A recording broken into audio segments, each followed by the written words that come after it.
And welcome back to another episode of the What's in Your Cup podcast. Mark, how you doing? I'm doing fine on this Saturday morning. Yes. We already started drinking this morning. Yes. Drinking coffee. Ha Ah, You thought. yeah. Yeah. It is 5 o'clock somewhere though. It's somewhere, but not here. Yeah, it's 9 o'clock in the morning. Time is all relative. We believe it or not, we do have some self-control. Yeah. Very little, but we have it. Let's be honest, we just didn't have any orange juice. Yeah. The original plan was to do mimosas, but I have the Prosecco. I just don't have the orange juice. Yeah. Well, can I just have a mimosa without orange juice? Mimosa, hold the orange juice? You know what that kind of reminds me of? What? Have you ever seen that Parks and Rec? Did you ever watch Parks and Rec? I've seen all of Parks and Rec. Okay, so do you remember the scene with Aziz? This scene lives rent free in my mind because I laughed at this scene for like an hour, and I know it's kind of dumb. So it's like Aziz Ansari, like I forgot the name of his character because I've only seen a couple of episodes of Parks and Rec, but he's at like this restaurant and he goes, "Could I have 12 eggs uncooked? Could I have 30 slices of bread, but no need to toast it? And can I just have ultra rare bacon?" And it's like, "Sir, are you just asking for a carton of eggs, a pound of bacon, and a loaf of bread?" He's like, "Yeah." He goes, "This is not a grocery store." So it's just kind of like that same energy. It's like, "Can I have a mimosa, but just hold the orange juice, or just hold the prosecco, and can I have it in like a container?" So yeah, I remember that scene. Yeah, it was pretty funny. I was just laughing at that for like an hour, and I was straight just high on life, like no alcohol in me at that time, no drugs in me. It was just pure comedy. Nice. But you wanted to talk about something sort of serious, I guess. Yeah, because it's becoming a bigger issue. It started back in like April of 2023 when Montana. They were the first state to ban TikTok on state government devices, and then since then, like up to this point, the ban has reached up to an additional 33 states. So like 34 states out of the 50 in the U.S. have banned TikTok thus far, and I figured because I didn't realize at all, even from 2023, that they were gonna ban. Like people talk about that all the time, that they're like, oh, TikTok is like security issue with like the privacy and notification settings or whatever, or it's like a company's planning on buying it to make it an American product rather than I think because it was originally a Chinese app, right? And like those type of things, like, oh, we should ban it because it's affecting our children, blah blah blah. And then now, like, I realize like from April, like 34 states have already banned it up to now, and it's like I didn't even realize it's no longer a joke, really. It's like earlier this week, and it's like, oh, it's not really a joke anymore. They're actually like banning it, but they're not banning it for ordinary people like us, like civilians. They're banning it for all state government officials. So if you work for the state, you can't have TikTok on your phone. Yeah. So what I heard, and correct me if I'm wrong, because I don't have TikTok, so I haven't been following the story super closely, but I know that the House has recently passed with over 80% of the vote in support of this bill, where they're giving ByteDance, that's the parent company that owns TikTok, they're forcing ByteDance, if they want to continue operations in the United States, to divest from TikTok, basically forcing the sale of TikTok. Now, if ByteDance doesn't do it, then TikTok will be banned in the United States for everyone, because they're forcing ByteDance to sell TikTok over this like this umbrella of national security. I know it's causing a lot of online debate because I think our generation, and for those who may not know, we're Gen Z. Our generation is definitely more on TikTok than I would say any other platforms. Maybe Twitter, well, X. Formerly known as Twitter. But, you know, X is probably the only one that remotely comes close, because I feel like Instagram is mostly now millennials. I feel like Instagram is going to become like the Facebook, where it's just going to be mostly older millennials that are No, gonna. I disagree. I think it's very much like millennial and Gen Z. Facebook is boomers. Like Facebook has been is, all boomers. Yeah. Facebook has been controlled by the Yeah, boomers. you only to be use honest. Facebook if you want to find someone's birthday, Yeah, or yeah, if you or want to like- check if they're still alive. Yeah, that's yeah, the only reason. Like happy birthday. Or the marketplace. I heard the marketplace is pretty Facebook good. Marketplace, I feel like is a little different. It's like we're separating that from Facebook. Oh, you don't want to like keep them together. No, I'm not giving the boomers that victory. I'm not giving them that victory. I'm not. Sorry, I'm putting my foot in the ground on that one. But so it's really interesting because it started off with government employees, and now if ByteDance refuses to sell TikTok, because TikTok is like a money making machine. Yeah. And granted, the United States. It's downloaded by more than 2 billion people. Yeah. And it's like, the United States is a big market, but you also have all of Western Europe that is a market. But it's just, to me, coming from the outside looking in, I don't really understand how people are saying that this is like a national security risk. That they're saying like, oh, the Chinese government is spying on you and blah, blah, blah. I'm like, they've been spying on people. Like this is literally the Chinese government talking about. They had a whole spy balloon fly over the entire United States of America. It's just so weird because I feel like the U.S. government is being very one-sided in this, this whole debate because not once has any sitting senator on either side of the party, right, whether Democrat or Republican, has criticized Google for literally building the firewall and the kind of surveillance state of China, or Facebook, or all these other tech companies in the United States that literally built the surveillance state to access market in China. So it's like, Because they're American. but that's the thing. So I'm thinking, and I'm going to put my little tinfoil hat on, this is not about national security. Because to be honest, like, okay, I can understand government officials. To be honest, if you're having a government phone, there should be no apps on it. Like, it's a government phone. They're like, my work phone has no apps on it. I don't download any apps that are not related Well, it's to work. managed by them, so anything that you do Yeah. with it, they can easily just access it and see what you're actually doing. Yeah, on it. so like I don't and so with like government stuff, like I understand, but with private, I don't really understand how TikTok, correct me if I'm wrong, because if you're okay with this, you have a TikTok, right? I do have a so TikTok it's like page. algorithm driven, right? So it's not like, Very much, yeah. so like if you want to see cat videos, TikTok is going to give you cat videos. Yeah. But if you want to see like, Well, the whole point of the Yeah. For You page is just like your own customized algorithm based on like what you've been searching or what you're Yeah. looking at for the majority of the time. But it also pushes content that they know is going to get more viewership or more advertising revenue. So then if they have, like if a particular user, like let's say like an OnlyFans model, right? 'Cause this is on multiple, like X has this issue as well. Oh my like if gosh, if an OnlyFans model posts like a video of themselves, like, just showing off in the sun, not even like explicitly, and it gets like 800,000 likes, 24 million views on it, it'll show up on your algorithm regardless because they know like it's a popular thing. and that's like across the board, or is it like age specific? So like if you have like a 10-year-old just like looking at Minecraft videos, all of a sudden like a girl shaking I her mean, I ass in front of- hope that it's age specific so that they won't Yeah. include that, but then people could easily just fake their You're right, their age. you're right, yeah. So you could have a minor that just pretending to be a grown adult on a platform, it's like, are you 18? And it's just like your dark glasses on, like, yes. Yeah. You just press yes. There's not much else. Yeah.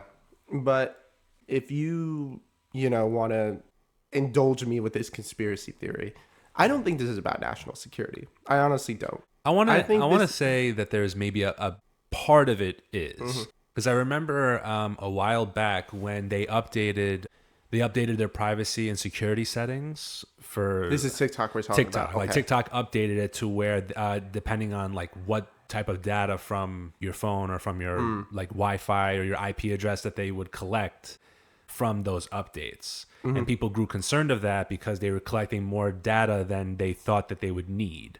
So that rose like rumors of a security risk. So perhaps part of it also because it is coming from China, and you know, American and Chinese governments don't get along very well.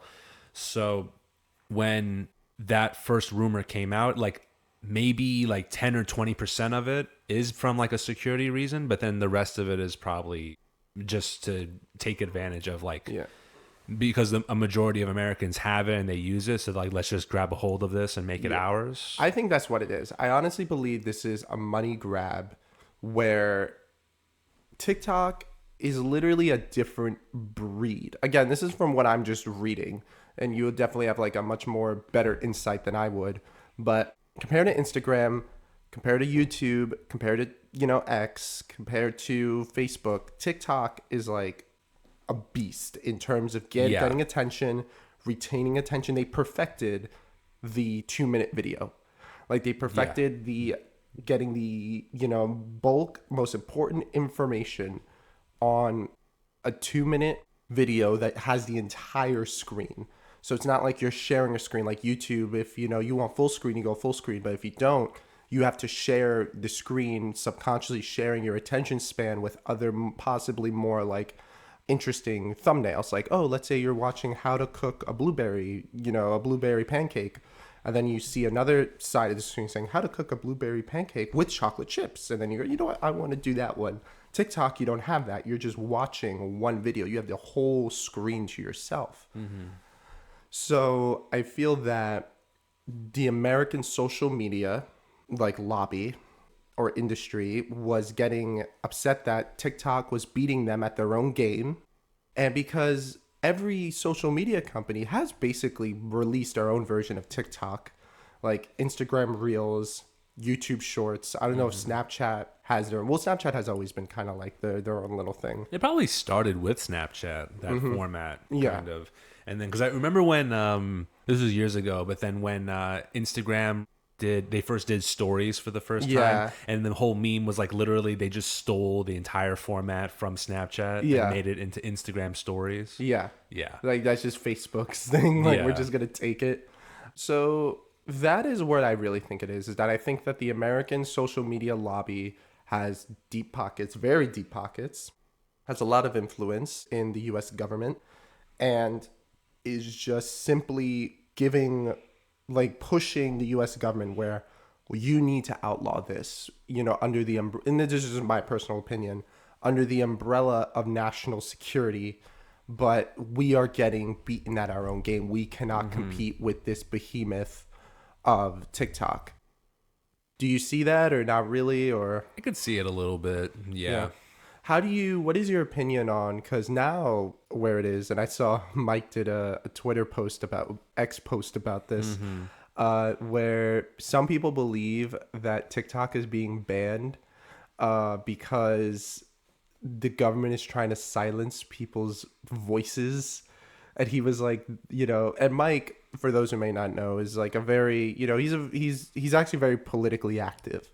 And he was like, this is the largest, I think I liked the tweet, and it was like the largest, what was it, illusion of grandeur in history. Like, if you think the US government truly gives a fuck about your opinion, he's like, they would, you know, I think of how many times that the US government has just bucked the trend of the popular opinion. It's like, no. I don't think this is about silencing your opinion on, you know, the Israel-Palestine conflict or whatever. This is about money. This is not about, you know, it always comes, money always comes first. Money talks. It's always the first thing, no matter what. As a person who has a TikTok, do you support the ban or not really? Or are you kind of like in the middle? For state officials, kind of. At least a little, at least just for the state officials, because, you know, it's important information that could get leaked. I feel like that very strong push for state or even federal officials to not have social media came from like Donald Trump's previous presidency. Yeah. When he was just going off on Twitter at the time and all that shit. And We then miss it though, to be honest. it was The it was rants. fun for a time. It It was is, fun for a yeah, time, it's but nostalgia. it caused some damage. Yeah. And then we were like, okay, maybe we shouldn't. Maybe No the more president- 3 a.m. tweets for Donnie. Yeah, maybe the president shouldn't have a Twitter account. Yeah. But I think that's where it kind of started. But then then you see like some people, then you get like some like, you know, those like video footage they'll get leaked to social media where they're fucking around in like the state offices, Yeah, doing crazy ass shit. And We then know the video. yeah, you know the video you're talking. You know the video I'm talking about. And it's like stuff like that. Yeah. Not only does it make you look bad, but it like, you know, Just a bad image, it damages your reputation. And Yeah. then it's like, we don't really, it's already like increasing that distrust that we already have with like government officials to begin with. Cause you know, I think most Americans don't trust the government to begin with. 100%. Yeah. So I for state officials, I could see why. At least like for the term that you're serving, don't have any social media just so that you can focus on the job. Or if anything, just have it heavily monitored. Yeah, I remember there was this guy, Mike would know who I'm talking about, but he was like some North Carolina Democrat that I guess had a TikTok, but his TikTok was very much just stuff that you would wonder, but you would never really ask. Like, so basically his whole thing was what happens when you get elected, right? Like, okay, you get elected. What is the process between being elected? So let's say you win the general election and that 3 months before you're sworn in. And he was basically saying, I don't know if this is like classified information, but he was basically saying like, so the Secret Service contacts you. Like you don't contact them. Like they find you and contact you. And then they run you down like basically all the procedures and like you get a crash course in like, you know, civics 101 on how to like introduce a bill, how to do this, how to do that, right? However, what's really interesting goes they have a computer teaching session and they will strictly look dead in your eye and in all seriousness say, do you know how to turn on a computer? Or do you know how to access the internet or access the email? And he's just sitting here and he's like, having watched our sitting senators on both sides of the aisle not know how the fuck social media is ran. Like I remember when TikTok and like all the social media heads were being subpoenaed by Congress and all this, and you know they were testifying and they were literally asking like, can TikTok hack my Wi-Fi router, you know, and stuff like that. And it was just the cringiest thing in the planet because you know, not shitting on them, but it's just like they're 80, 90 years old. They don't know what the fuck social media is, or they're way behind in terms of just the game. And so this guy was using TikTok to kind of just, I guess, give away this type of information. So I feel like that is pretty interesting. And however, at the same token, you know, if that's on your government phone, yeah, you're dealing with classified documents and all of that on your government phone. But if it's on your personal, I don't see why, you know, it needs to be banned. But doing it while you're active in the state government. I think if it's in a professional sense, so my family, a lot of my family lives in Kentucky. So the Kentucky governor, his name is Andy Beshear. I think he has like the right way of dealing with social media. So he doesn't really touch his social media. It's all his press secretary. And he's like full blown, like says, I don't run my social media accounts.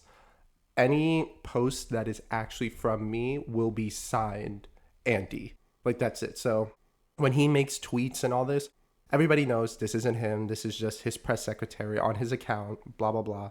He's not trying to pretend it's him.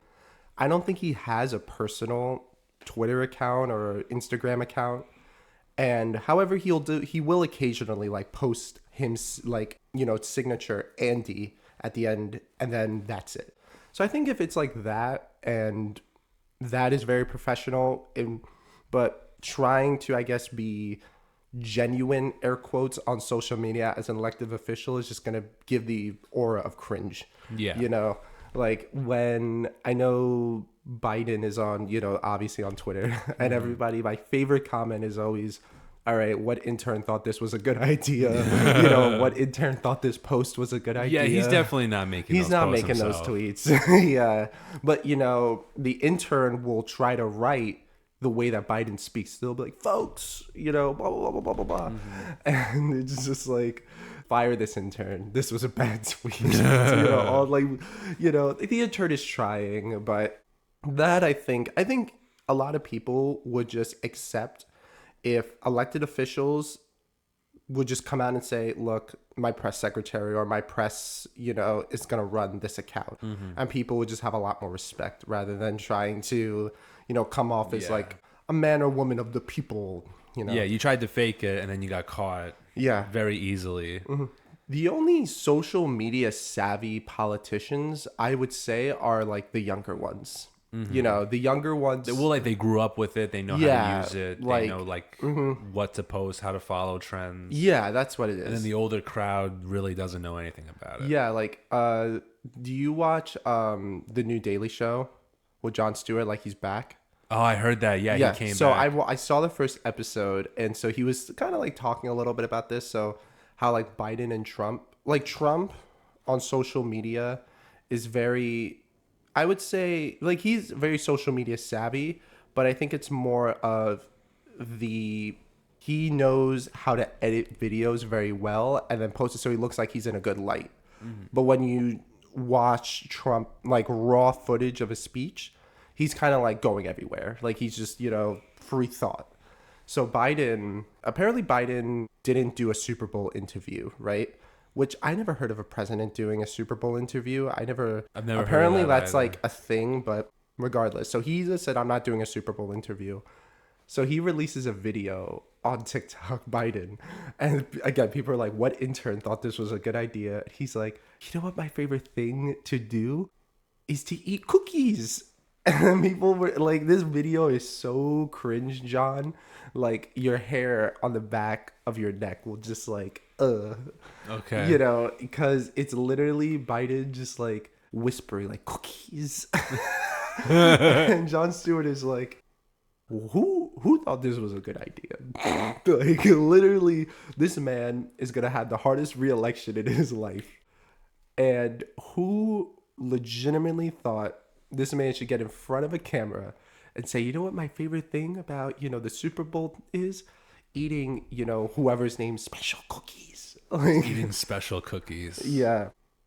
So Did that start like a new meme or something? I don't or know. not? I don't know, but it was just like, I feel like it should. you know what meme needs to be brought back? What? We did it, Joe. Like remember that meme? So like when Joe Biden won, Kamala like released like a video and was like, "We did it, Joe. Like congrats." And he's like, "Yeah." That meme was like such an underrated meme. Like I don't remember this one.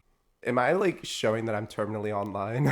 Probably. No, I don't but know this one. This was, oh my gosh, like they need to bring this meme back. Like Reddit needs to bring this meme back where it's basically, the meme was, for example, you did like the menial thing, like you did the dishes and it's just like, you did it, Joe. Like we did it. Like, Oh, like the audio of yeah, "You like did it, we Joe." did, like it's just like you're washing dishes, you complete it, and it's just like the Kamala is like, we did it, Joe, like great job. Or it's like a POV, like the Avengers saved the city, and it's like everybody dying. It's like, we did it, Joe. So, Okay. they need to bring that meme back. It was really just only like a week long, and then I think the meme community, they're just like constantly hopping from meme to meme. So it had its 15 minutes of fame, but it needs to come back. I think it's warranted. Okay. But yeah, it's pretty interesting, like social media. How do you? Yeah. I was gonna.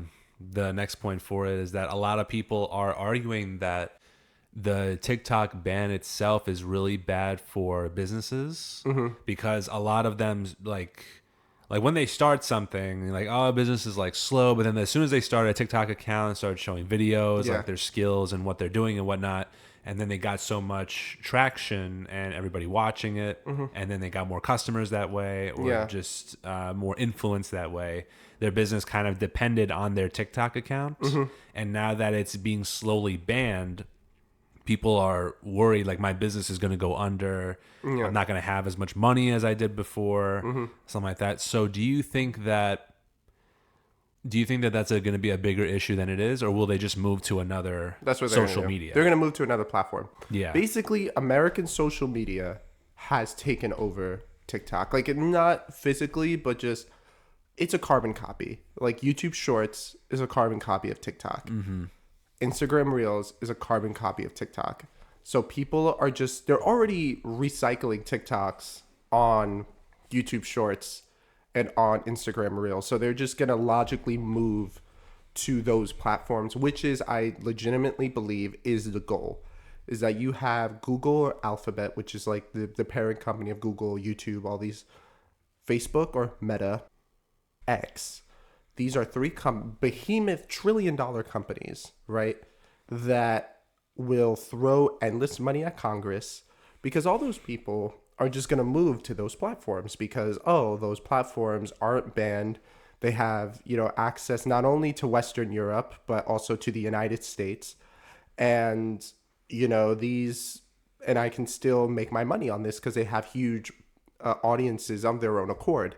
So it's just to me, this is just much more about competition, money, and just a fear that American social media is going to lose at its own game. Like, how this may be a little bit of a stretch, but like the whole thing about microchips and how, microchips are like, the next, not the next great thing, but like the next big resource to fight over.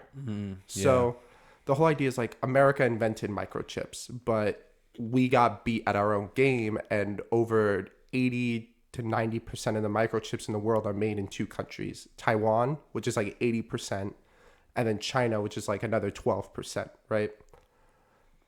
The idea is that we created microchips, we perfected the technology, but we are now reliant on other countries on a technology we, the United States, invented. So I feel like that same logic is happening with social media, where it's like, we invented social media, we invented the idea of social media, but we're going to possibly lose that competitive edge, because also with social media and control of social media, you have control of narratives, right? Yeah. So X, Facebook, YouTube, like, say what you want. And this isn't like inherently bad, in my opinion, just my humble opinion. But, you, for example, you can export American culture through these social media platforms, right? Like, who are the biggest names in social media? The Rock, Kim Kardashian, I would say minus like soccer players and like other like larger celebrities. Throw in Mr. Beast and that Mr. Beast, like all of, actually probably Mr. Beast is probably bigger than The Rock, honestly. But, those are all Americans, right? And so people in other countries look at American content, right? That won't be the same with TikTok, because again, an American isn't sitting at the head of the table at TikTok. It's a Singaporean, and the Singaporean be like, oh yeah, you're American, that's great, bye. Yeah. They're and I think that that's also another point where people won't have an American centric worldview.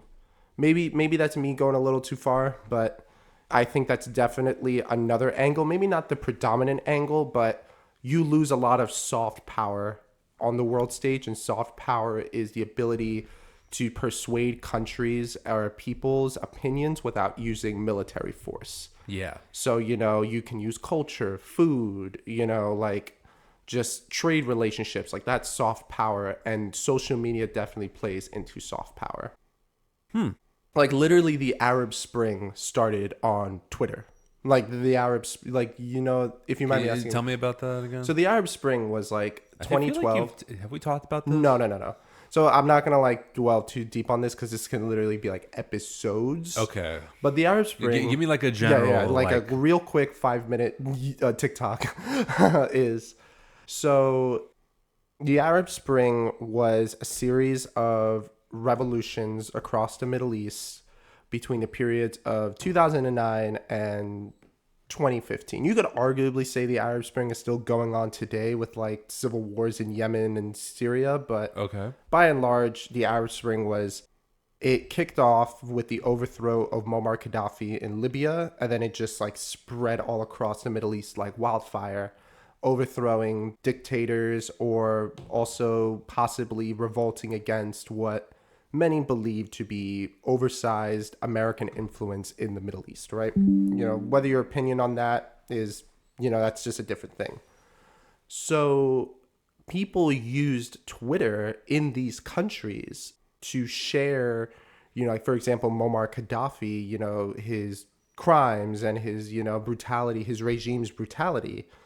And, yes, the United States helped in the overthrow of Muammar Gaddafi, but it also released, revolutions in Egypt and in Tunisia and in Syria and in Yemen and in, parts of Lebanon. Well, Lebanon is still going through basically a pseudo civil war. Like, all of these countries. Yeah. Because of Twitter. Like, Twitter was really the catalyst that allowed this spread of information to transcend borders. Because prior to social media, if Libya was going through a war, Egypt could just tell its people, oh, that's Libya. You don't need to worry about it. But now a war in Libya could become a war in Egypt because people see, solidarity, if you want to like buy this type of argument where it's like, oh, the Libyan people, we need to fight in solidarity with them. Mm-hmm. And information is a lot more easily accessible on social media. But I think people confuse easily accessible with verifiable information. So, if you're seeing something on social media, well, because it came from the scene 10 minutes ago, oh, it must be true versus, that same story coming 2 days later when all the sources and all of the information is available. So the Arab Spring, just started because of, well, I'm not going to say it started because of Twitter, but Twitter was definitely... Twitter's like influence on the event carrying out the way that it did was strong enough to like be a reason for it. Because remember, this was like what people refer to as the golden age of social media where everything went. There was no moderation. Mm-hmm. Moderation wasn't even spoken about. This was before YouTube adpocalypses. This was just like anything goes. So Twitter just didn't, and you can't blame at the time Twitter for this. Like, you can't blame it. But, if that happened today, there would be like mods coming in, shutting that down. And this is where now people come into censorship, right? Like, oh, you're censoring me now and all of that. So it's difficult, with social media trying to be kind of like this delicate dance between, moderation and censorship. Yeah. Because I want to hear your thoughts on this is that, do you believe, in your opinion, banning TikTok is a form of censorship? Like for everyone or just the state officials? For example, let's say ByteDance is like, suck my dick, I'm not selling, and then TikTok is banned. Like, so the next phone you have, you won't be able to download your TikTok account. Like, that phone that you have now will be the last time you have TikTok ever. Initially, I was going to say yes, Mm-hmm. but like, what am I being censored for? Mm-hmm. Is the main reason. So like, if you're a TikToker who just does dance videos or does cooking videos or restoration videos or like basic stuff that like has no social or political impact or, logic whatsoever, it's not really censorship. It's more like you're just like losing a platform. I'm just losing a platform for like my entertainment. Like the same way like like if an actor did like a whole season of a show and then they canceled it and decided not to air it anymore, it's like I'm just losing money or I'm losing influence because my show doesn't appear anymore. So I don't see that as a form of censorship. If you're like a political activist active on TikTok, like I make these comments, I do these debates, I do this and that, and then they just shut down your TikTok account randomly, that feels more like a Yeah. an act of censorship or moderation rather than just as a security risk. If it's just that one person, but if it's everybody together, you could argue it's for this reason. So I like, and then again, you could just go on YouTube or Instagram or Yeah, like there's X. other options. There's other options available. So like the I wouldn't see it as a censorship option. I see this more as just like we want to control this platform for ourselves. Yeah. I agree with you on that front. Like, I wouldn't really call it. Like I don't see how like Yeah. a TikTok dance video getting taken off has anything to do with the First Amendment. It makes it like it doesn't have anything to do with it. So. Yeah. Or if it's like even if it's just like a business showing off like how they make their food or how they build a product or like sometimes like you ever seen those there's like a couple of candy shops that have their own TikTok accounts and they show how they make like candy from scratch. Oh, and stuff like the that. hard Like the candy. hard candies Yeah, where yeah. they chop it up. Yeah. Or they like the they pour roll. pour the hot sugar on top of like a metal surface and they like mix it around Yeah. or something like that. Like that's just to Or promote just cutting soap. yeah, or that's just like that has nothing to do with censorship. Yeah. If that's just taken off, that has nothing to do with censorship. That's just promoting my business, or promoting my skill set, or showing what I'm capable of. Or you got like small time like even small time like filmmakers that want to show off their short films, or they want to show off like their like photographers and cinematographers use social media to show what they can do, and that like those pages become their portfolio. So it's like when you're submitting for like to get this like job in Yeah. Hollywood, right? You just like, oh, just check out my page and you can see what I can do. Okay. This is where I'm going to have like a little bit of a hot take. Do you think if TikTok is banned, do you think all of the people, because TikTok famous doesn't necessarily equate to YouTube famous. I feel like YouTube, and I've said this before, is the peak of social media. Like if you can make it on YouTube, you've succeeded as a social media influencer. Yeah.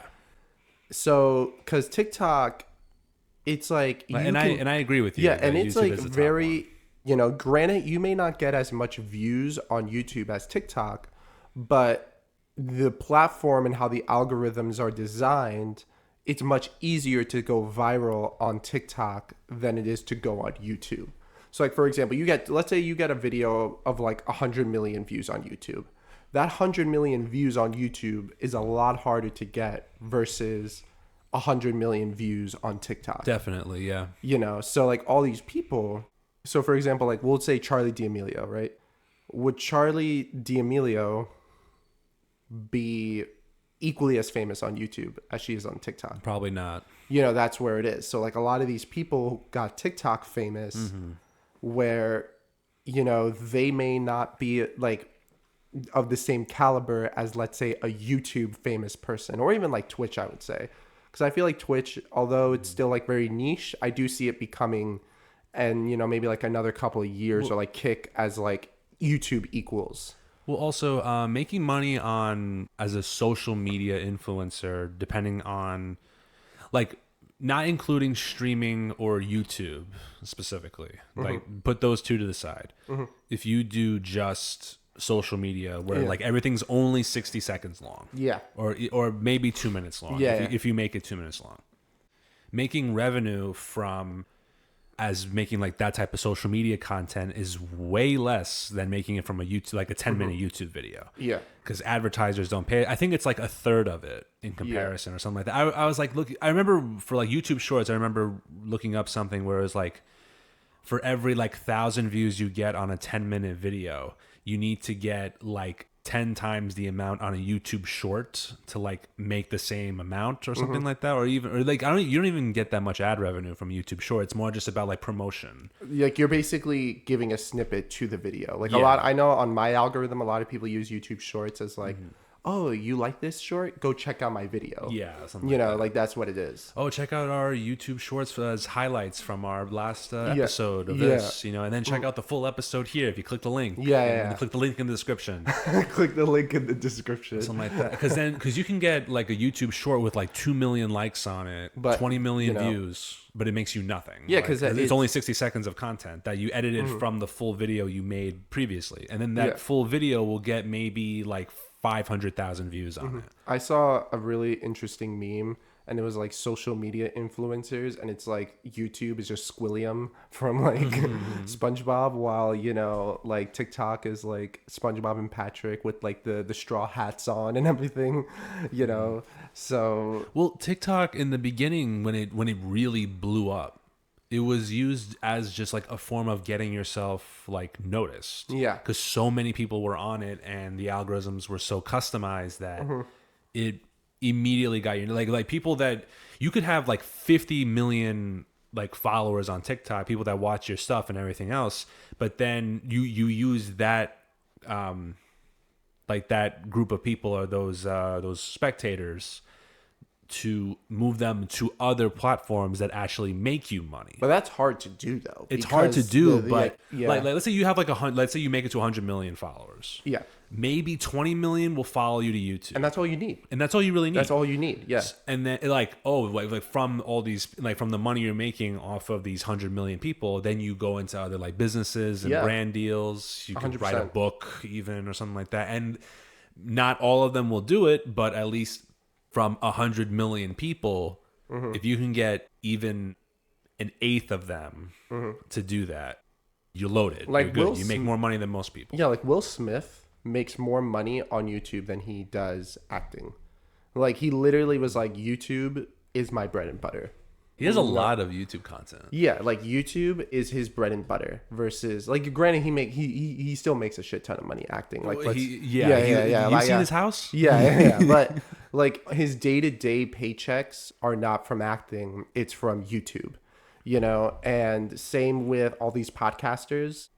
Like we should do an episode on Shane Gillis and Andrew Schultz apparently are beefing right now. Yeah, from the Flagrant Yeah. episodes. Yeah. But we'll put that on pause. But like they make like all these podcasts make so much money on YouTube. Like I was Or even like Patreon subscriptions. They like, make a lot of money on Patreon subscriptions. So surprised that Joe Rogan left YouTube. But Spotify gave him a deal that he couldn't refuse. At the time, it was just like the biggest deal in the world that you could possibly get. So I could see why they would say yes. But now his new deal, he's loaded. Yeah, he said like Joe Rogan literally just does it because he likes it to do it. He doesn't do it like he could just stop working now and have $400 million. Yeah. Because I guarantee he probably has not spent the $250 million in his. No, definitely not. Like, so I think that he just does it to just do it. But YouTube, like TikTok, I feel that if it's banned, all of these people, their fame is just going to be evaporated. Like they're just going to go back to being normal people. And that is where I think also a lot of this, like, what you were saying, like all my businesses and everything, because succeeding on TikTok is not equivalent to succeeding on YouTube.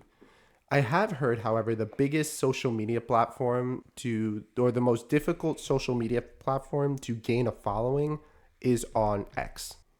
Like that is like objectively the hardest because there's you can't really post videos at the time. I think you can now, but you couldn't really post videos. You can pretty much post anything you want. Yeah, but there's just so much noise and how like the app is designed. There's really no way to grab somebody's attention. Like getting X. trending on Twitter. Yeah. Was like an achievement. Yeah. Like to make it trending for like no matter how long it took to actually get that. Like we had a friend that went viral on Twitter. I'm trying to remember which friend of the T.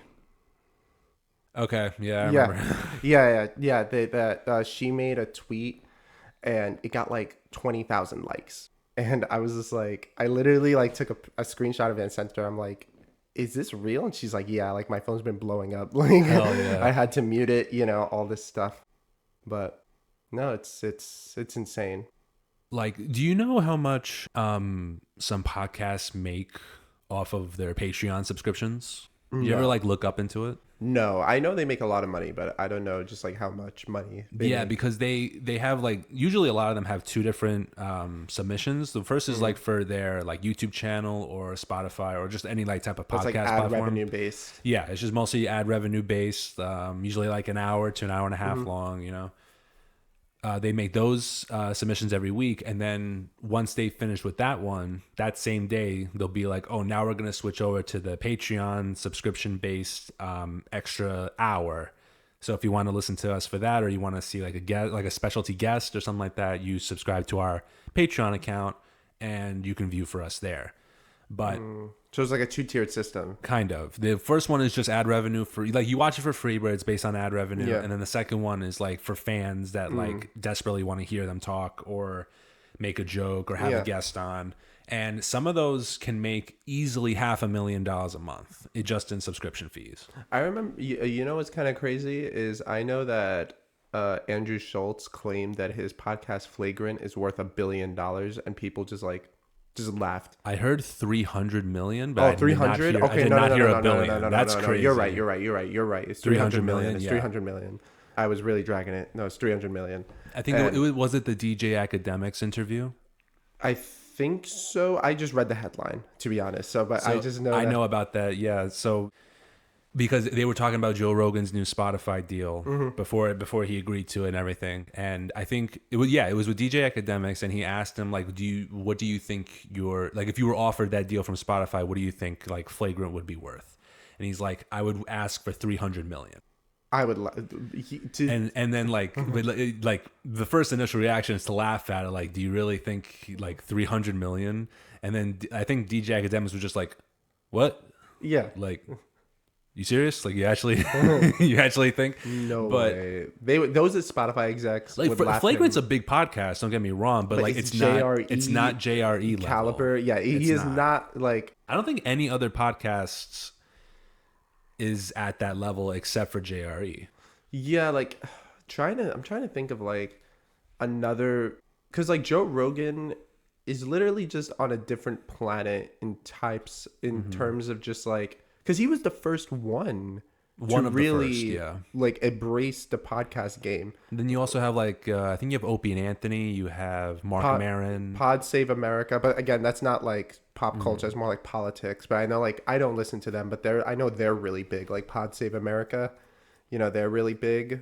But yeah, I like 300 million. I think it's because he is in his circle, so he thinks he's like worth that much money, because where he's probably getting that valuation from, and this is me gonna just like go a little bit deeper, is he's probably thinking a lot of JRE fans will immediately listen to him because he's boys with Joe, you know? A lot of podcasters, actually, a lot of podcasters joke around about that, but it's not really a joke. It's more like, oh, I'm friends with Joe Rogan, so if I need a pick me up, I could always just go on his show for an hour, talk about what I'm doing, and then they'll come watch me. Yeah. It's like, But yeah, like, you know, Cat Williams kind of like called out Joe Rogan.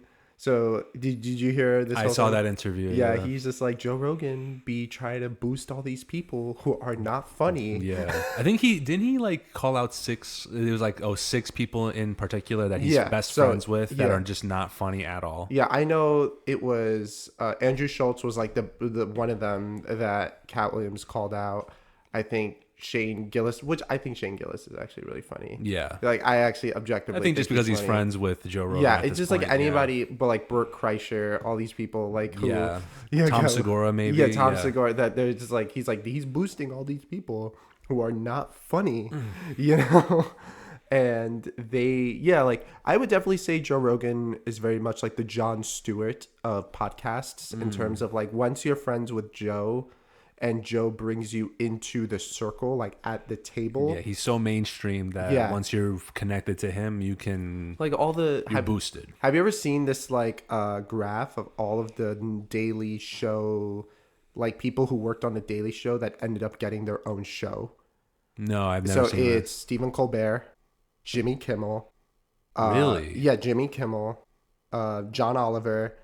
No, I think that. Like Seth- for different roles, like writing and producing. No, and like they were just at acting. one point on the show as a reporter, like air quotes reporters, but Oh, okay. that Jon Stewart eventually got them their own show. So John was like, "You're really funny. You can do this well. was like the I'm gonna connection introduce you to- to these people and vouch for you." You know. So it's like Joe is Interesting. kind of Okay. like the Jon Stewart of podcasts, where it's like, okay, Joe brings you into his circle. Obviously, you've piqued his interest, and he's gonna bring you to, you know, other, he's gonna take your career to the next level. So I think that's where probably a lot of these podcasters who are in Joe's circle that are like, oh, I'm worth 300 million because I'm just gonna coattail Joe's success by not siphoning his fans, but just like, oh, because I'm boys with Joe, they'll come over to me, Yeah. and that's not. I don't think That's not how that works. Yeah, that's Yeah. not how that works. Like, I think, Like some of the fans will cross over just because especially if like they go on JRE and he's like, oh, go check out this guy's special. Like, Yeah. you definitely enjoy it. Like they'll go see it, but it's like they're still his fans first. yeah, that's it. He could 'Cause- easily turn around and be like, yeah, bang. we're not friends anymore, Yeah, and then you're done. yeah, like bing, bing, bing, bing. You just hit it where it's like Joe can be like, I don't fuck Yeah. with this You guy. can't anymore. rely on him to just like boost you every time Yeah. you're failing at something. But Yeah. he does it a lot. I think it's because also though Joe kind of sees his reputation on the line. So like if Joe sticks his neck out for these guys, and let's say Cat Williams, we'll talk about Bert Kreischer, right? It's like I think he's funny, but I know that a lot of people don't think he's funny. And if for Cat Williams is a big name in comedy, like Yeah. Cat Williams is a huge name in comedy, and Cat Williams saying this guy isn't funny definitely merits a response from Joe. Because in the comedy world, I would say they're on equal. In the pop culture world, I'll definitely say Joe dwarfs Cat Williams, but in the comedy world, Cat Williams definitely is equal footing with Joe. And by Cat Williams calling out Joe's inner circle of like, your boys aren't funny, They're more like celebrities at this point than comedians. yeah, exactly. Like they're not funny. Their laughs are fake. They're just fake people. Joe has stuck his neck out for all these people, has brought them into the circle, into his own comedy club in Austin, kind of like, building Yeah. up his own kind of thing. Also to like keep up, because he's like that comedy guy that wants to support it as much as he can. Yeah. So he's never gonna say this comedian sucks or this Yeah. guy sucks. He's always gonna promote it because that's what he wants. He wants them all to succeed, even if Yeah. they're not as good. Yeah, but that merits a response. And if, let's say, for argument's sake, Bert Kreischer, people start shitting on him and blah blah blah, at some point they're like, oh well, didn't Joe like say he was funny, or like Yeah. like Joe is gonna be, his brand is gonna be, I wouldn't say tarnished by a hypothetical canceling of Brett Kreischer, but that possibility, if there's enough cuts, like a death by 1,000 cuts, like all your boys are not funny, now you have boosted them be not funny people, so that's what I think. But yeah, it's like the podcast making 500K on Patreon. That's crazy. Like, do you have a Patreon account? No. No.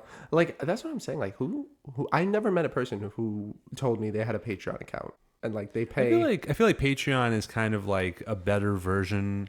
Obviously, like, well, not to compare the two, but like when you think of like subscriptions, what's the first website that comes to mind? Netflix. Really? I was gonna say OnlyFans.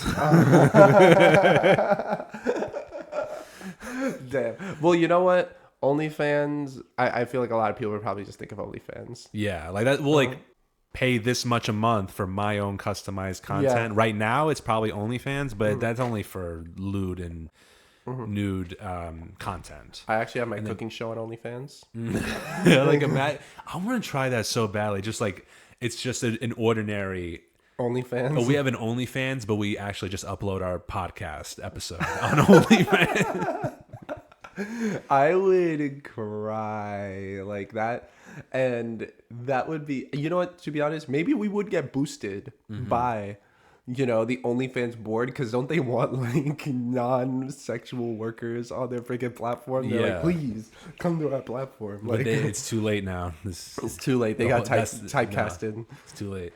But but what's Patreon's like a big thing. Like some like they'll be like $15 a month for like a 2-hour podcast episode, or maybe no, I think like $5.99 a month for a podcast to like watch podcast episodes that come out on a regular basis, right?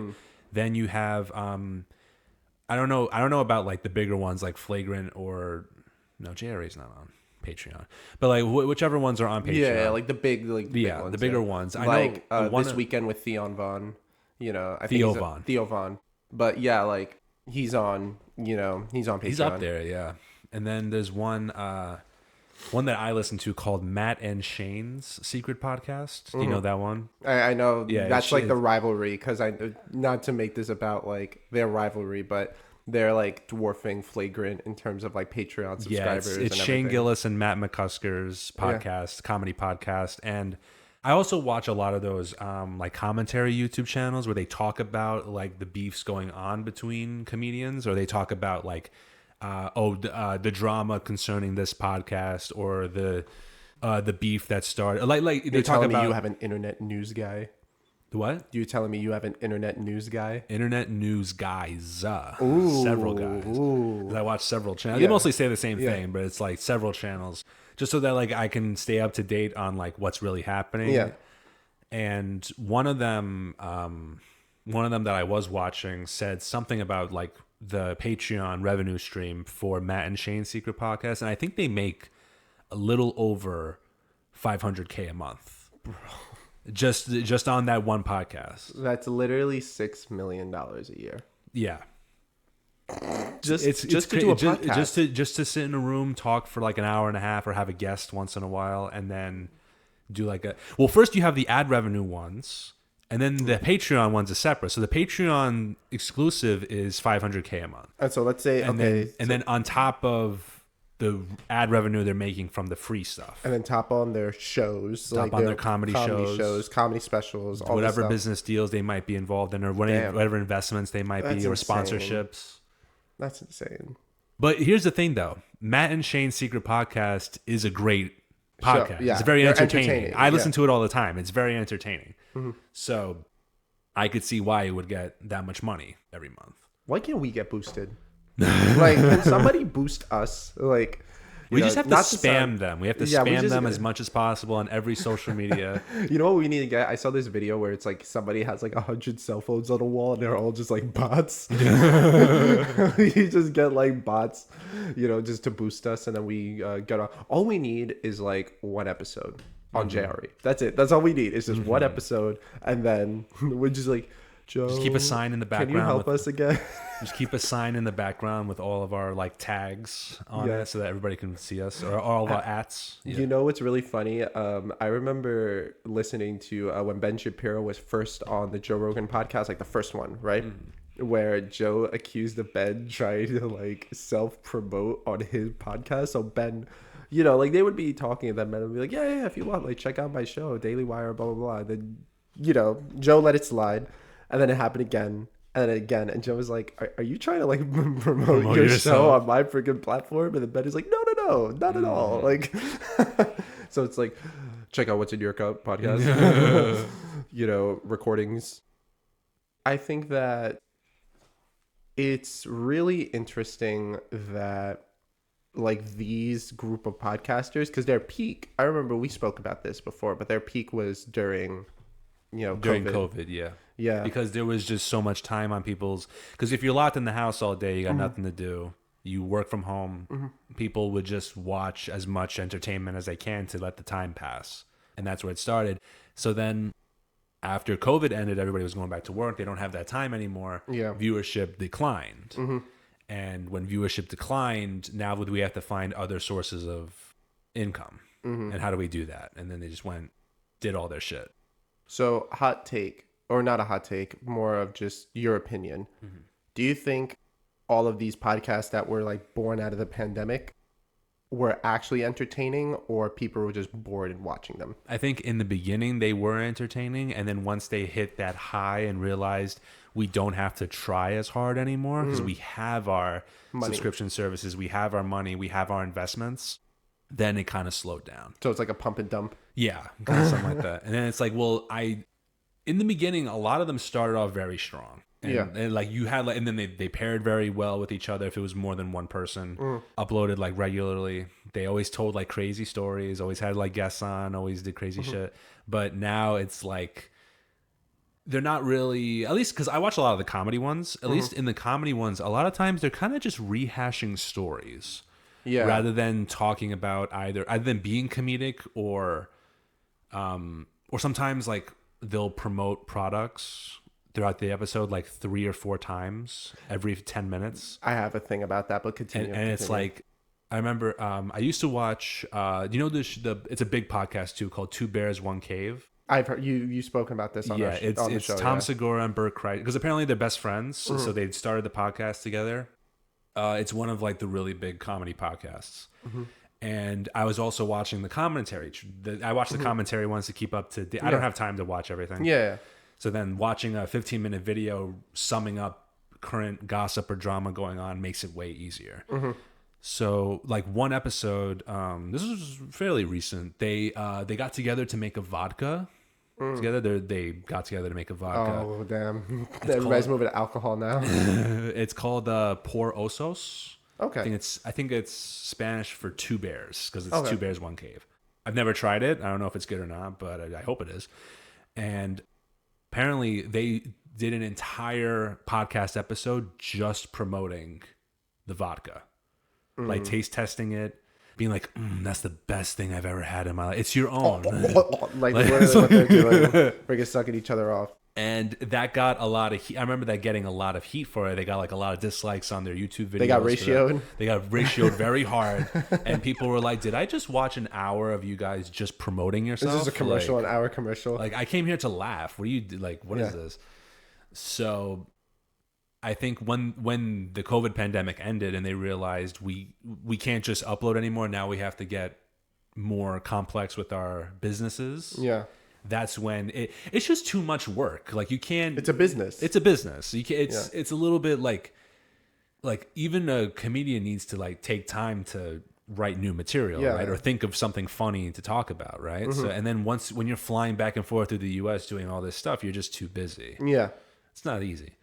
But then compare that to like JRE, where he does one show. He has one main producer, does like 2 or 3 hours. How many hours does he do? I think he does it every day. Yeah, no, I haven't listened to a JRE episode in a minute, but yeah, he does. Or what I think he does is he records. If I'm like a little, what's the word I want to use?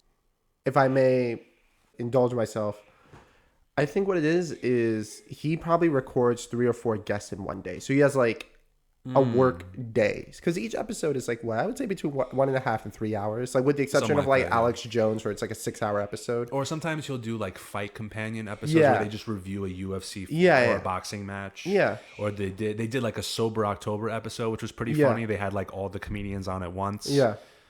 Those ones go on more than 3 hours. Yeah, but like his regular schmegular shows, I think he'll probably crank out like 3, and that would be good for the week, or maybe like 4.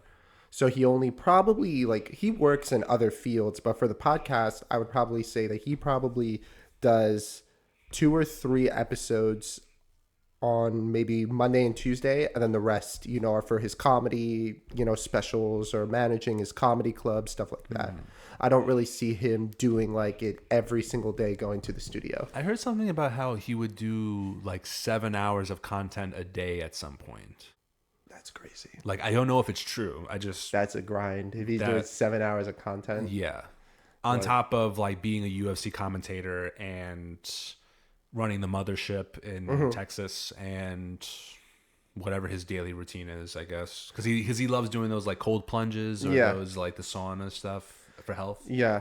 Like, I would say... It shouldn't take too long. I mean, what does that take? Like an hour a day? Well, here's the thing. Like, assuming... Okay, let's say Joe... This would be like us predicting Joe's work day. Let's say 8 hours recording 3 episodes back to back to back, right? So that's that.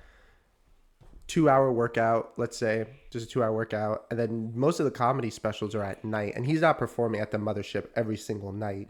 But let's say, he's going there, 2 nights a week to just see how things are going, to see what the talent is. I would say that bulk of his work is probably done Monday, Tuesday, Wednesday. because the podcast is his bread and butter. Let's be honest. Yeah, yeah, of course. And the Thursday, Friday, Saturday, Sunday are probably divided among doing some specials or, just doing what he wants to do. Because I really, like me personally, if I was Joe, I'd probably just rather crank out the majority of the week's podcasts episodes in a day or two. Like I really wouldn't want to go back every single day, for 2 or 3 hours just to record. Yeah, because he only has to rely on that one podcast. Yeah. Whereas like everyone else has like multiple shows, they have multiple podcasts, multiple sponsors back and forth. So it's like I think like you ever heard of a Zyn? You know what that is? Yeah. I feel like that's a big one that's on everything now. It's because of all the nicotine fiends that Yeah. Juul has basically been outlawed. Like So now they switched from that to Zins. to Zyn packs. Yeah. Yeah, I have a coworker who takes Zins, and he's like the nicotine rush from Zyn is like insane. Insane. And so that's why like everybody is now just on who smokes cigarettes or vapes. Everyone's just drugged up. Take Hell Zins. Hell yeah. Or BetterHelp. I think BetterHelp's a big sponsor for BetterHelp podcasts. is a big sponsor. But here's the thing about sponsors though. Like Joe Rogan has recently gotten into some like heat because people are like, okay, I'm paying for Spotify Premium. I'm paying for Apple Premium to access JRE. Why am I still hearing ads? So people are like, you make $250 million from Spotify. Probably, let's say, a couple more million on other platforms. Let's just say 10 million on other platforms. So you're making $350 million over, let's say, a 4-year period. Why am I hearing ads? Like, why am I, because they'll be like, I always use, like, Athletic Greens is a big sponsor. BetterHelp is another big sponsor. Like you said, Zins, all these things. Like, why am I still hearing ads in a show that I'm paying for Spotify Premium? Yeah, yeah. And I think that's a fair criticism. I honestly believe that's a fair criticism. Like, if you want sponsorships or something, his table is basically a sponsorship. Like, anything that's on his table is paid to be there, with the exception of, like, a couple of artifacts. But, like, if he has, like, a Black Rifle coffee, because Black Rifle coffee is also a really big sponsor. If he has a Black Rifle coffee cup on his table, we know why it's there. Like, we know why it's there, or like if there's, a book on his table, we know why it's there. That's all. I think that's a bigger thing today, even with like pay-per-view shows, or like you watch like a wrestling match, a pay-per-view wrestling match, and there's like 10 different ads, or like, oh, this episode of this is sponsored by this, and it's like, I just paid like what? How much? Some of those pay-per-views are like $100. Yeah, like I just paid $100 to watch like this whole thing, and I have to be interrupted by ads every 10 minutes. Like, I feel like the ads are getting out of control. Like, did you see? Well, it's also just to make as much as possible, milking to like bank it as much as they can. So I know there was this really funny, like, it was like when Russia initially invaded Ukraine, like all this stuff going on, and Applebee's had a ad. So, like, how most news agencies were running a 24-hour operation on Ukraine, like, live streams, like Kyiv, gonna get bombed, blah, blah, blah. Yeah, yeah. And so updates on the war. Yeah, updates on the war. Like, this is like the first 30, or 36 hours, of the war. And, so you see bombs going off, and on the bottom of the screen is like Applebee's. So it's people like World War III sponsored by Applebee's. Oh my God. I'm just like, this is literally so dystopian. This is so... I think people are just seeing, they're just like, we need money.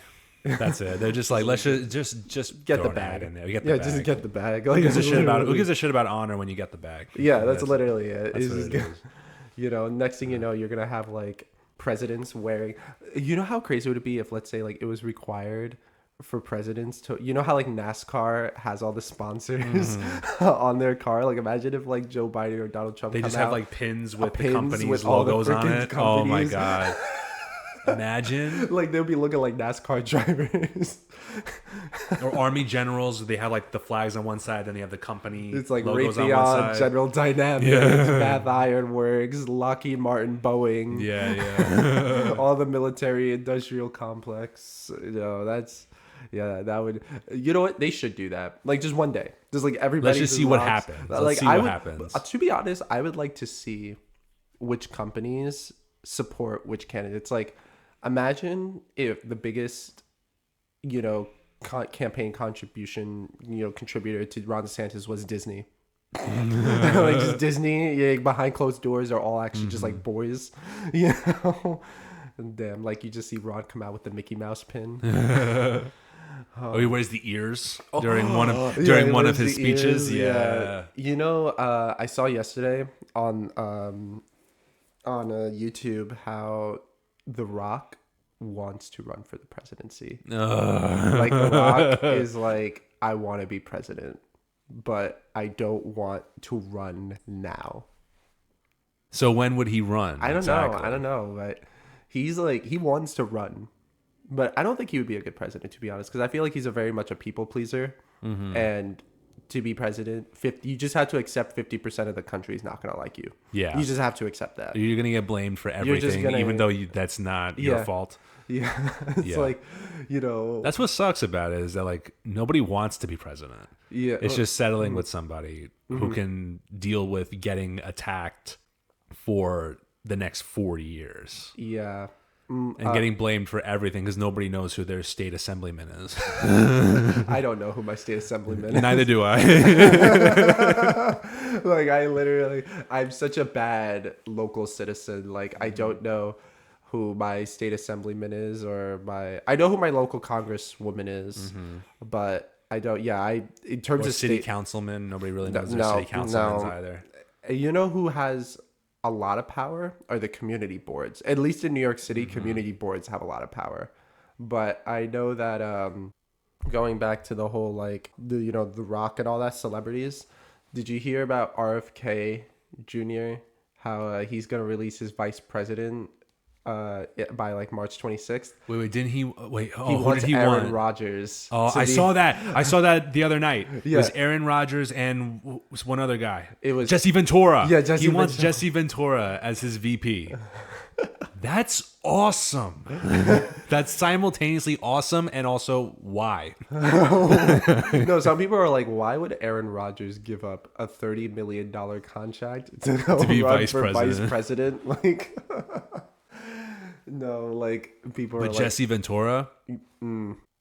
He, to be honest, that's like a symbol of American. But also, like, he also won an election. Like, that's the thing. Like, so he has a dub on his belt. Like, yeah, that would be cool. Yeah, I think that it would be really interesting to see who he picks. I could just definitely see Aaron Rodgers having a press conference. He's like, I took an ayahuasca trip and I understand that the spirits told me we need to go in this direction. Because that's what he does, apparently. Like, any like major decision he needs to do, he goes to his house in, I forgot what state it is, but it's like out in the West, and just does ayahuasca. That's crazy. Like, he did an ayahuasca trip before he signed to the Jets to see if he should leave the NFL or not.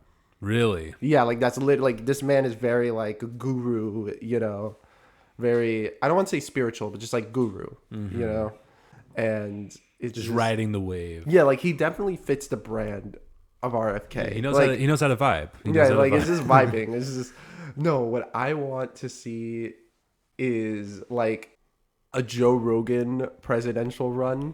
Because I feel like Joe Rogan would just be vibes. Like, that's literally what it means. Like, but he'll just be asking a lot of questions. Yeah, or no. Like, if he were to run for president... Did you guys ever think about this? As the most, maybe we should look at this as something to fix for this country. No, I know what's really funny though is a lot of people are saying like Joe just takes the political opinions of the person across except for weed. Like, weed is really his big like stake in the ground. I heard he wasn't a weed guy for like the longest time. Really? And then I think either Joey Diaz or another comedian, because he used to be like very hot tempered. Yeah. Like, he was always like, he's like amped. Like amped up, like UFC guy, martial arts, like very serious. And then I think it was either Joey Diaz or another comedian, like a big like drug guy, that got him into it. And then he's like full on like, I am a weed person. Yeah. Like, I could definitely see Joe like running for president strictly on the whole like, I'm just gonna legalize weed. Like, federally I am legalizing weed and then I'm resigning. Like, that's literally just, I could just would see he him run his podcast from the Oval Office? Oh, I would love that. Like, he'd be like, And it's your boy, President Rogan. Yeah, you got Bert Kreischer and Tom Segura sitting in the Oval Office, just talking they're about all just smoking a blunt. doing Sober October in the Oval Office. Yeah, so they're like, so we gonna raise taxes? Yeah, I could see that, and I think that it would be Joe, and then his vice president would have to be Joey Diaz. Absolutely have to be Joey Diaz. I don't care. Wait, I don't think Joey Diaz was born in the U.S., but I don't care. He's got to be a citizen by now. No, but you have to be a natural born citizen. So you have to be like, good point. Yeah, but you know what? We can make it. We can make one exception. We can make one exception. That man is basically America. Yeah. Like all you need to do is have the campaign. Joey Diaz is like, wake the fuck up, America! Grab yourself by the balls. You're an American. Let me tell you a story. When I was back in my day, when I robbed this hooker, and then I found out we need to fix this problem. Yeah. Like I had, if anything, Joey Diaz would be like, I know how to fix America because I was the problem. So I know how to fix the problem. What department do you think he'd fit best as like the head of? Like if he was vice president, or like if he wasn't vice president, I could definitely see like, bro, Joey Diaz, I think would probably get assassinated. I feel like he has too much shit. Like he knows too much. So if he was like the head of, let's say, Department of Homeland Security or something, and he knows where all the skeletons are in the closet. Oh no, I think he's getting clipped. He's getting clipped. You wouldn't think? What about FDA? If you put him in charge of the FDA. My God. Like, one day a year we're just gonna put MDMA in everything. It's just all of America is gonna go on a trip. Damn. Yeah, I think that. I'd vote for Joe Rogan. 100%. You'd vote for Joe Rogan? I don't care what political party he'd be running. Joe Rogan versus The Rock. That would be a crazy presidential debate. What party do you think The Rock would be in? I think the Democratic Party. He'd be Democratic he would Party. probably run under the Democratic ticket. I couldn't see him running, like being so intertwined with Disney. I don't see him running in like the Republican field. But yeah, like I could definitely see that presidential debate being like Joe's like, The Rock is like, yeah, I'm really like, I really want to be president, blah, blah. Joe is like, you're a fake natty. Like you are pumped up to the gills with roids. And then you know what would happen? Because The Rock was on JRE. Yeah. So then that would come up and be like, I thought you were my friend. I thought we used to work together. A lot of people said... We had a workout session together, bro, and now you're against me. Yeah. I heard a lot of people say that was a staged. Like, that was like... I heard Spotify that too, yeah. was really just pushing for this because they don't like each other. Like, because The Rock and yeah, because it JRE? all started when Joe... Remember, he was getting cooked because he didn't take the vaccine, and... He was like promoting ivermectin as like, whether your opinions on that, I'm not going to get too deep that was like it. the whole CNN. Yeah. thing So The like that. Rock. Then on top of that, it was. We won't get into it right Yeah, now. yeah. I'm It's not been a going to while, get too deep into it, but like you had that, and then also the whole like Joe Rogan 20 years ago making like all these jokes that were at the time acceptable, but now he got canceled. So The Rock was like, oh, I'm not going to like support Rogan anymore. So Rogan took that as like a big. Stab. Like, there's a lot more deep into it. I'm not going to get into it. But when they got back on the podcast, people were like, it was so awkward. Like, people were like, that was such an awkward episode because... Did they ever get hostile at each other during it? No, that's the thing. But they was like, just very fake. Like, people were like, this was very fake. You like, can tell that they're like holding back what they really want to say to each other. Yeah, like Joe... and The Rock, like if you compare that episode to other episodes that Joe is, he definitely is much more reserved and much more corporate. It's like kind of has to be because look, when Spotify is giving you that much deal, money and they're like you're doing this episode, like Joe has a lot of creative liberty in Spotify, but Spotify is like you're doing this episode, like you're not. Yeah, they know where to hit it. Yeah. All right, so we talked about a lot today, but unfortunately, I do have to cut it here. I understand. Yeah, I have somewhere to be, unfortunately. He has places to be. But we did talk about a lot today. We got through a lot of the TikTok ban, the social media stuff. We have a lot. We can go into next week. Yeah. But, unfortunately, I do have to call it. Yeah, we don't have to do the drink segment because we did it in the beginning. Well, it was coffee. It was coffee, yeah. You had your iced coffee. I had my hot coffee. My morning blend. Yeah. Yeah. So... But yeah, again, thank you everyone so much for watching. Thank you. Thank you. Please subscribe to our YouTube channel, follow us on Spotify, and once again, follow us on all of our social media accounts to stay up to date on future content. Thank you so much. We'll see you next time. Peace.